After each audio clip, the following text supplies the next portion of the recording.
You're listening to Inspire Change, a broadcast that strives to educate, motivate, and empower men to challenge traditions of masculinity. To guide us through the intricacies and intersections of emotions, relationships, and male identity is renowned psychologist, author, and speaker Gunter. This is Inspire Change. Welcome, everybody, to another episode of Inspired Change. So, we've been talking about masculinities, toxicity, Jordan Peterson, and so on. Well, since the last episode, I was flicking through the various social media programs and naturally YouTube, of which I'm very, very much a fond fan of. Threw up something, and I realized that the dark side just keeps on giving. If we want to really look at critiquing some of the stuff that's going on in the world, and especially in the digital world, then it's worthwhile looking. But we need to do so with a fine-tuned critical mind. Okay, so what is it that I'm talking about? Well, this week I ran into a YouTube channel called Fatherhood. Now, I know in the United States, and this was partly because of why I ran across this YouTube channel, it was Father's Day. And the YouTube channel is called Fatherhood. Learn what your father didn't teach you. And its pitch is, if you're interested in motivational videos of Dr. Jordan Peterson, this channel is for you.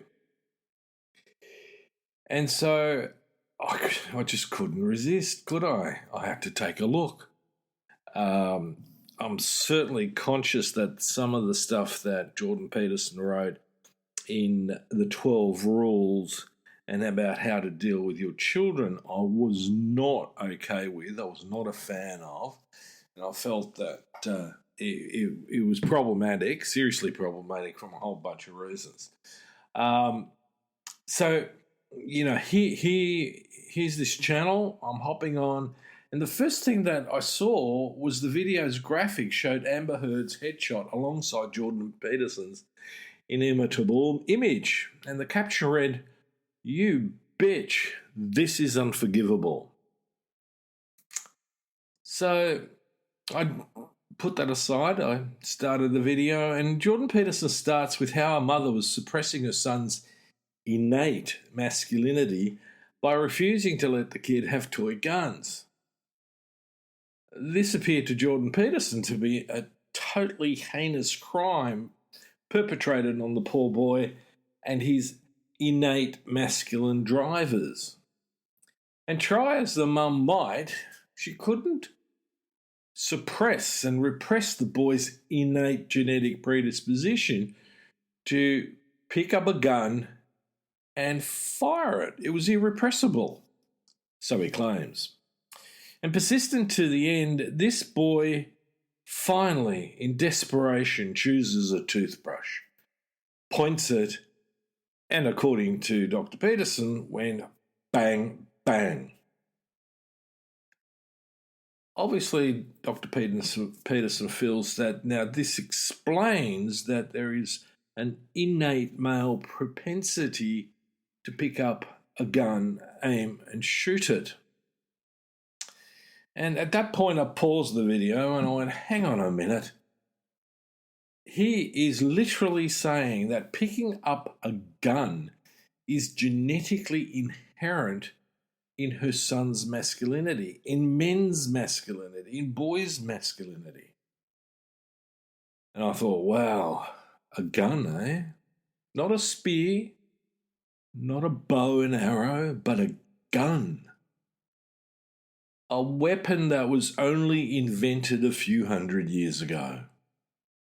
Now, to my mind, that doesn't make a whole lot of sense. In fact, it doesn't make any sense at all.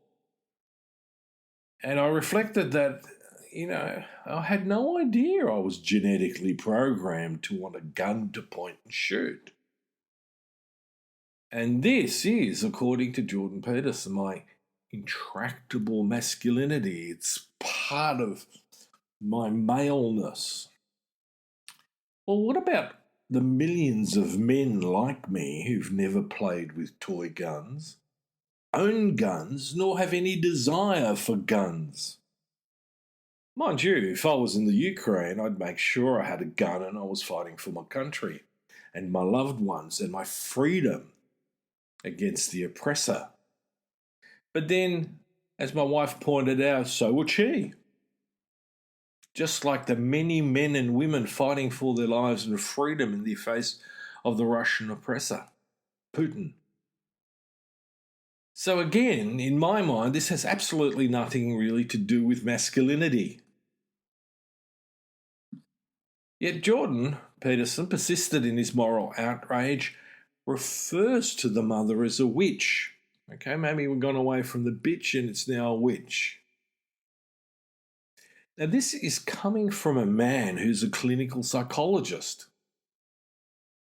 And he doesn't offer anything other than further derision and misogynistic claptrap. However, I am intrigued by his use of the word witch. From a Jungian perspective, he should explore this further. I mean, he claims to be a Jungian. So he should ask himself, why is he using the word witch? Does it suggest that he's afraid of the woman's mystical power to which men really have no equal?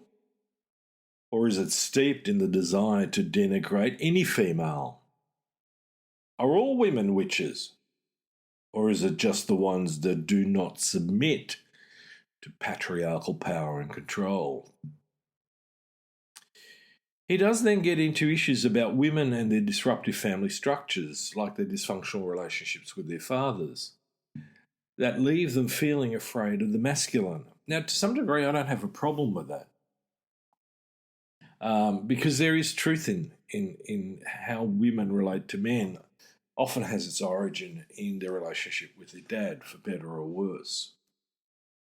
But in this context, I would also argue that it's not the masculine that they are afraid of, but the abuse that can potentially exist in the relationship with a dominant and coercive male who is emotionally immature.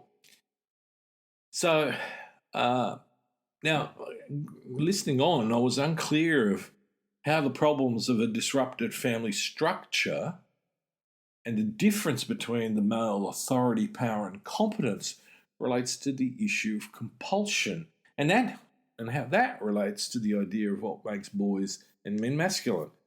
He lost me in that whole thing a little bit. And I'm sure I'm going to get some flack about, there you go, you don't actually understand what the sage is trying to tell you. I don't agree with that, but we'll put that aside. And although the whole thing's psychologically oriented as an explanation, the second part is still conceptually messy. On the one hand, Jordan Peterson is deriding women, and yet then he says he's not attributing this to women. So what is it? Society or the woman? One of the things he goes on then to say, and he moves into this space about how antisocial males who are violent are jailed. And I've got a sense that, reading between the lines, he was sympathetic towards them being jailed. Or not. I wasn't clear on that either. In my mind, I suspect that men, antisocial men, who are violent and keep repeating violence should be jailed. But he extends this to say then that antisocial women are not. Now, I suspect there's some overgeneralisation in that. The other part of it is that, most women, antisocial women, tend not to be physically as dangerous to the degree that men are. So, where do we go with this? Well, he goes with this into the whole mean girl syndrome. So antisocial women are bent on reputation destruction. And he believes that we are suffering socially from a radical influx of female antisocial behaviour that cancel culture, and he goes on and on and on about the various aspects he doesn't like and attributes it to the female antisocial behaviour pattern. And he believes that women get off scot-free in this area. I'm not going to argue around that point. That's not the point that I want to make. The reading on then underneath this video, I was interested in some of the comments that were coming up, and not to my surprise, his fan club were completely ecstatic about how Jordan Peterson's profound insight into society's repression of masculinity was just so spot on. Most, naturally, were from the United States of America, a culture that suffers significantly at the hands of boys and men who are feeling alienated and disempowered from the American dream, and then resort to the very cultural icon of owning the gun. And most specifically, the icon is the AR-15. But again, let me throw out the question. Is this necessarily related to our innate desire to pick up a gun, point and shoot, as is an expression of my masculinity? So let me argue this point very strongly. Healthy men that are empathic, who know themselves, who feel empowered, who are emotionally mature, do not need an assault weapon to express their masculinity. They don't actually need a weapon at all. The weapon is a tool of choice when we are under threat, like the people in the Ukraine, or in any other theatre of conflict where it's resorted to the killing and extermination of human beings. And for Dr. Peterson to suggest that this is inherent to our masculine self is a very dangerous assertion. And then to blame it on women for repressing said masculinity, in my way, can only be described as being misogynistic. Now, right here and there, if you think back to the previous podcast, we're in fact talking about toxic masculinity right there. It promotes toughness, anti-femininity, and power. Oh, well, there's no doubt that if you hold a weapon, it increases your sense of power. But it doesn't increase your sense of feeling empowered.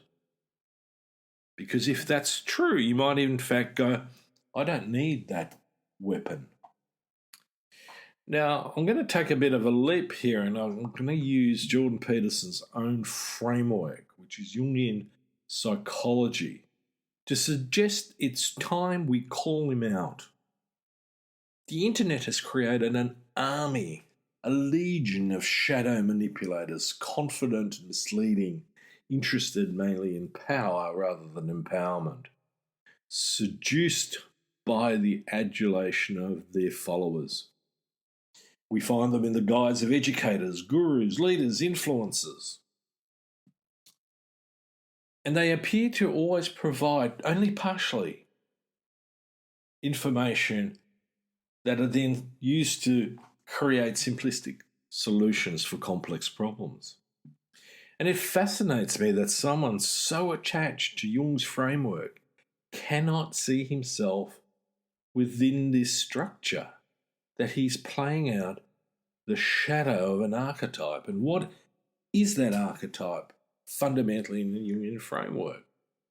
Well, Peterson in that framework could have been the magician, a holder of knowledge, reflective, a spiritual mediator, bringing the old and the new together to create something of greater empowerment for each of us as individuals and within the context of the society. Instead, I see Dr. Peterson seduced by his own importance, his unflappable ego. Yet, He also demonstrates being afraid, deeply, deeply afraid, and thus to allay his own fears, is turned to power rather than to seek his own empowerment. He has become the shadow of the magician, the detached manipulator, steeped in the dark side of his psyche. Now, to round this off, all I can advise to Dr. Peterson is to pursue to know yourself. And on that note, let me wrap this podcast. On another note, let me orient you towards possibly having a look at my book, Making Good Men Great, Surfing a New Masculinity.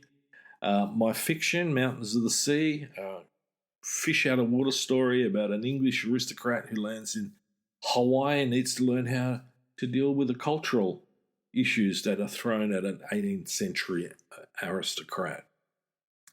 Other than that, let me encourage you to take care of yourself and others, practice empathy, compassion, and love and respect in the world, and it'll come back to you. So until next time, inspire change. Thank you for listening to Inspire Change, a broadcast that strives to educate, motivate, and empower men to challenge traditions of masculinity.